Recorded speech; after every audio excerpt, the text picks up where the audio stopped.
You're listening to the podcast series Introducing the Tanakh with Brooke Lester. This episode is Ideological Criticism, Part B, Practical Examples.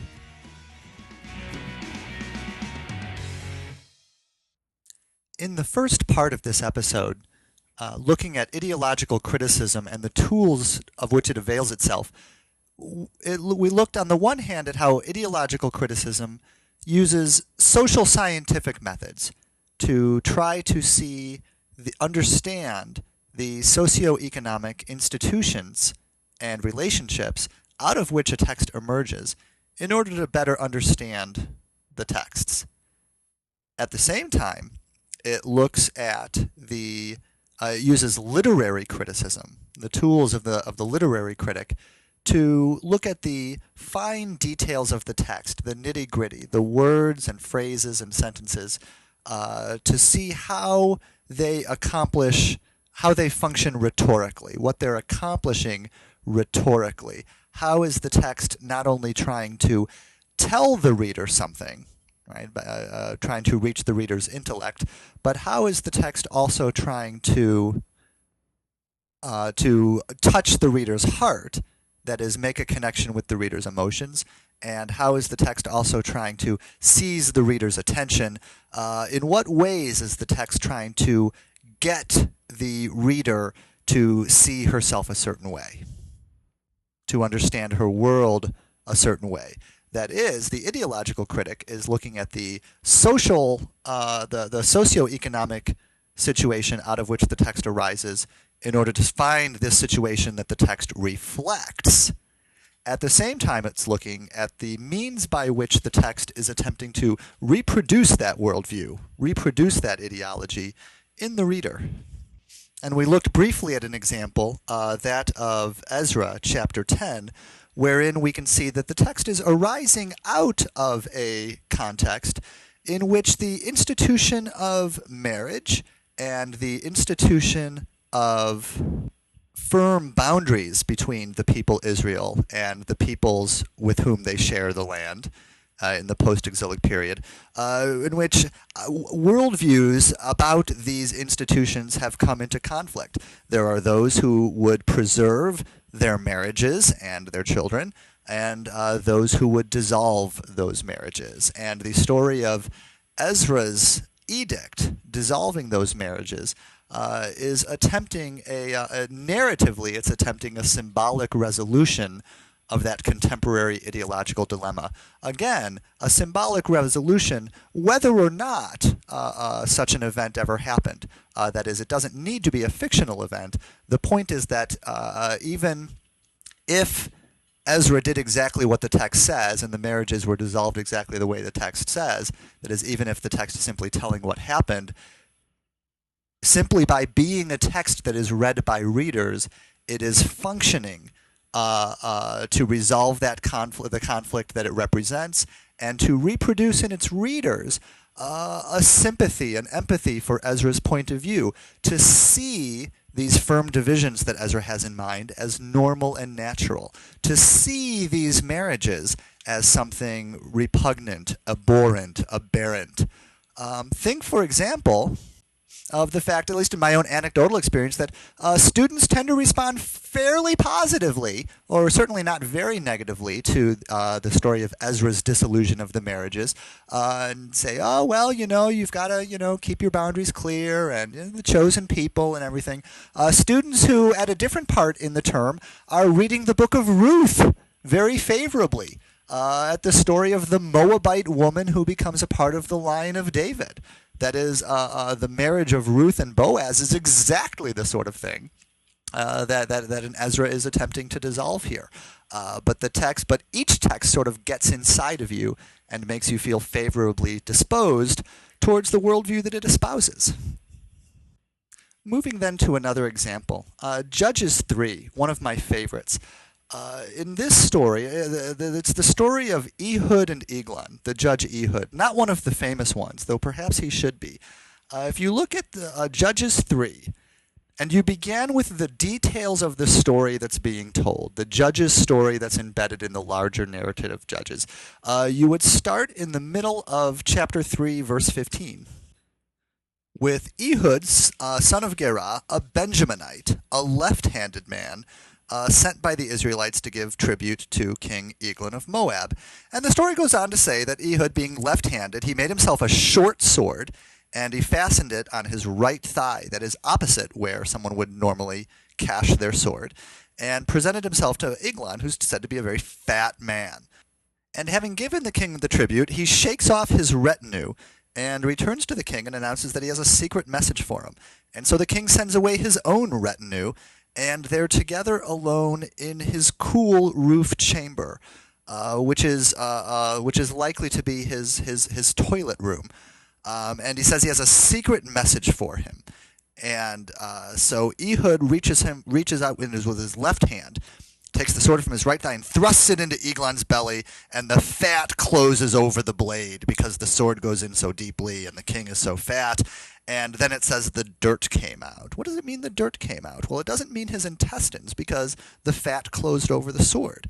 And so it would seem that this is his excrement coming out. The king has his sphincters have cut loose in his death throes.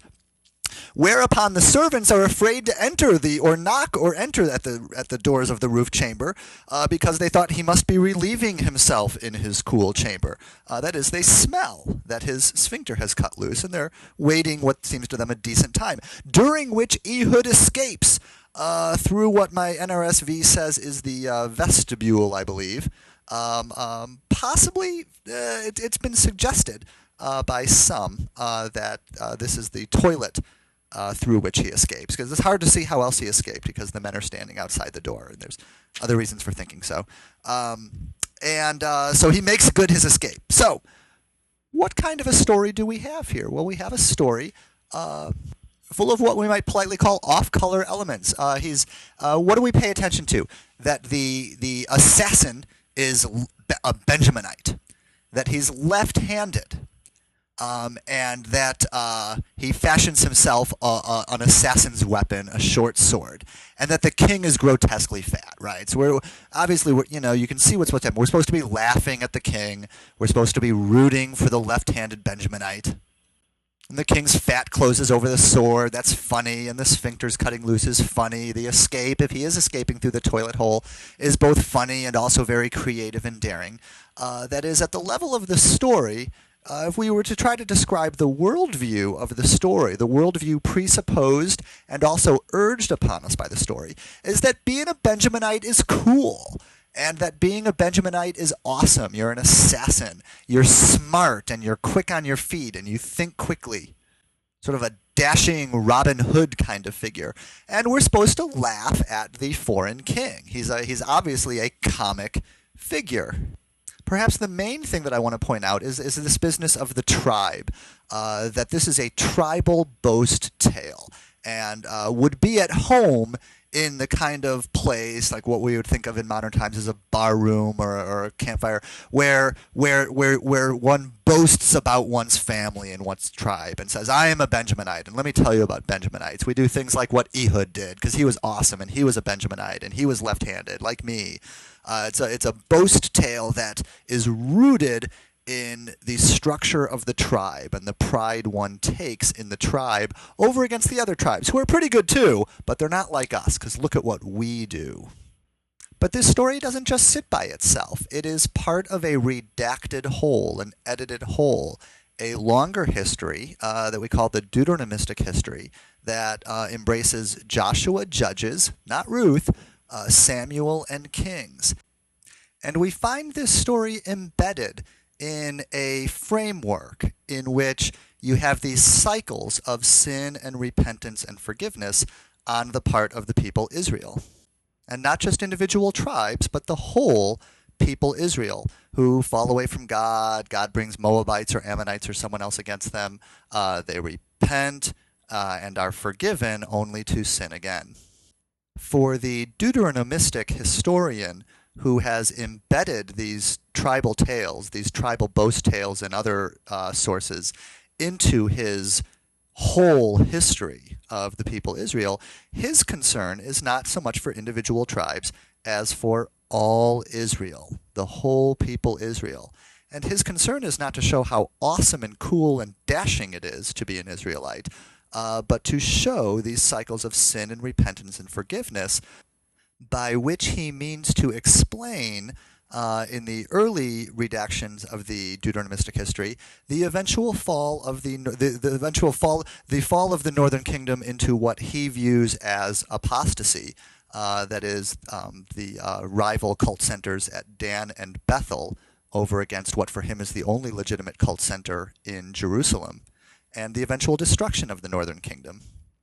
And in the final form of the Deuteronomistic history, this will of course be turned to include also the southern kingdom with its eventual fall to the Babylonians in 586.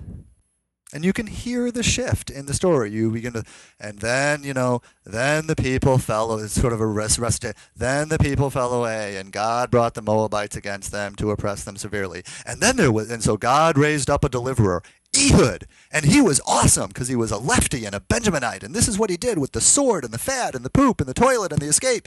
And then you get to the end, and then the land had rest for 40 years. But the people fell away again. You can feel the difference between the worldview of the frame and the worldview of the tribal boast tale embedded in that frame. And each of these is trying to make their own theological claims and their own ideological claims, and to reproduce those in the reader. The tension between these tribal boast tales in the Book of Judges and the Deuteronomistic frame is part of what gives the final form so much of its flavor and texture. What makes it so interesting to the reader. To move quickly to another example, in the writings we have the chronicler, and the chronicler describes the last days of Judah before its fall to the Babylonians, and also the period of the exile. And in 2 Chronicles chapter 36, verses 17 to 21, we hear a brief form of this narrative.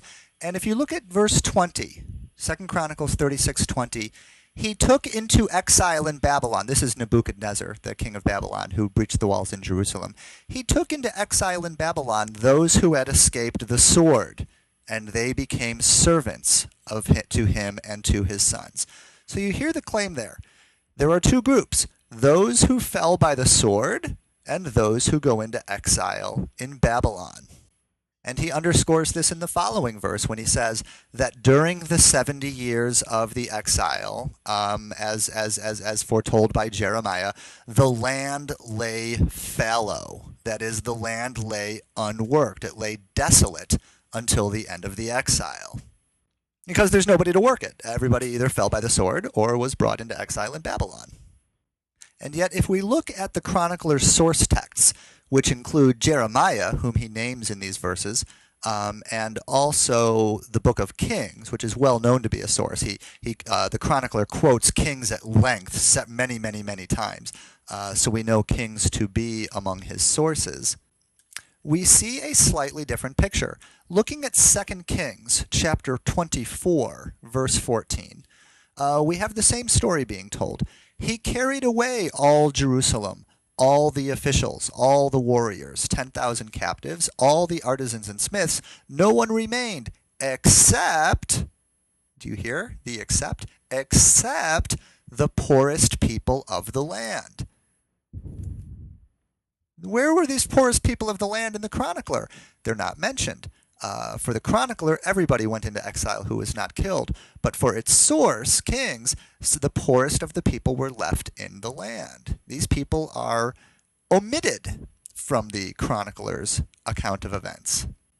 Looking a chapter later in 2 Kings at chapter 25, verse 12, it says, "But the captain of the guard left some of the poorest people of the land to be vine dressers and tillers of the soil." This is the soil that the chronicler will say was left desolate, fallow, unworked during the entire time of the exile. But its source, 2 Kings, says that the captain of the Babylonians left some of the poorest people of the land to work that land, which makes sense because the Babylonians wouldn't want the land just to lie fallow. They would want it to be producing for them. The chronicler's other source at this point, Jeremiah, chapter 39. Nebuzaradan, the captain of the guard, now the captain of the guard even has a name, left in the land of Judah some of the poor people who owned nothing and gave them vineyards and fields at the same time. Didn't just leave them to work it, but gave them the vineyards and the fields. The chronicler then omits these people. He literally erases the poor of the land from his description of the last days of Jerusalem and the situation in Judah during the exile. He erases the poor of the land, which raises for us the question of why. Well, the chronicler is very interested in the power of the returning group to establish itself in the land and to claim for itself the name of Israel. And of course, these returnees are going to want places to live. They're going to want land to work. So it is certainly convenient for them if what they are said to find on their return is an empty land. You know, empty, except for all these dirty peoples of the land who are just sort of this mongrel collection of those who have shuffled in during the time of the exile. Robert Carroll calls the chronicler's production the myth of the empty land. The myth of the empty land. It reflects the ideology in which the text is produced. That is, the worldview of the chronicler. From the standpoint of the chronicler, the land is empty because there's nobody there whose claims matter. And we can see in our own history, in Western civilization, the success with which the chronicler has reproduced in his readers the myth of the empty land. The primary documents of the Western Europeans who came to the North American continent for the first time are filled with this ideology of the myth of the empty land. A myth which ultimately becomes self-fulfilling when the very earliest Western European settlers, for instance in Haiti, would sell the natives into slavery, and then those native populations would also be devastated by Western European disease, such that by the time the second and third waves of settlers come, the land would indeed look very empty, and not only empty, but well cultivated. This beautiful empty land provided for us by Providence. In all the many histories of powerful people encroaching upon relatively powerless people, doubtless you will be able to think of other examples where a look at the primary documents may produce something resembling this myth of the empty land as we receive it in our biblical tradition from the chronicler.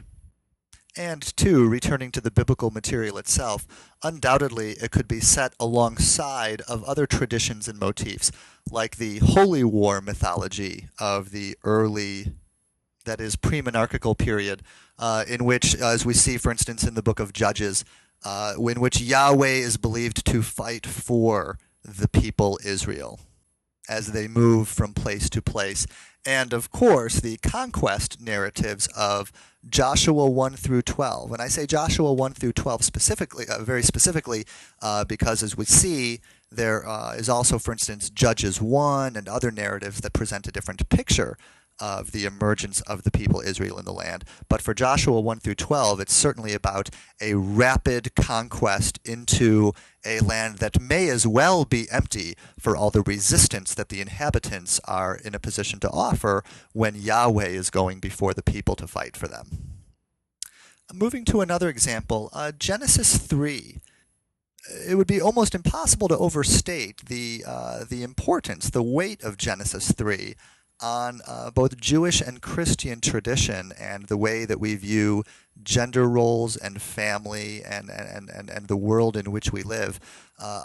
Ironically, in a way, because we can see that the rest of the Old Testament has no apparent interest, if it even has knowledge of the story of Genesis of Genesis 2 and 1 through 3, or the primeval story Genesis 1 through 11 as a whole. We just don't hear about Adam and Eve and Tower of Babel and the flood and such for the entire Hebrew Bible, for the whole rest of the Hebrew Bible. It's just not on the radar screen. But in Jewish and Christian tradition, post-biblical tradition, reading tradition, an enormously important text. And in that tradition, Eve certainly gets something of a bum rap. One of my, I don't mind giving away, I'll go ahead and say it because now I won't be able to use this question anymore. One of my favorite multiple choice questions with which to trick introductory students is to offer them the pseudo quote, "The woman tricked me and I ate." And I ask them where it is in the Bible. And the correct answer, in fact, is D, this is not in the Bible, because the Bible doesn't say the woman tricked me and I ate. The Bible has the woman say the snake tricked me and I ate, and the man says the woman gave me and I ate. I almost always can get 80% of my students to say that the woman tricked me and I ate is a part of Genesis 3. And the feminist critic will want to know, what are the details in the text that make it so easy to read that kind of misogyny into a text where at least that claim isn't there? What is going on in the text that makes that seem such a plausible reading of Genesis 3? One basic question that one can ask is, how much of the misogyny that we are familiar with is in the text itself, and how much is in the history of interpretation? And so some feminist critics have pointed out, for instance, that the Adam represents the whole creature before the man is separated from the woman in the surgical operation and the removal of the bone. So to be Adam, to be Adam, is not simply to be male, but that means to be human. Both husband and wife in this view are both originally Adam. The woman is created as a helpmeet, which is sometimes translated as if she's supposed to be some kind of charwoman or serving woman. But helpmeet is sort of an opposite number, with a sense, at least, of equality, at least certainly not an explicit sense of servanthood. Eve is certainly the only one who puts up something of a discussion about the fruit. Looking at the narrative details of the text, it certainly looks as if Adam is there the whole time as well that the snake is talking.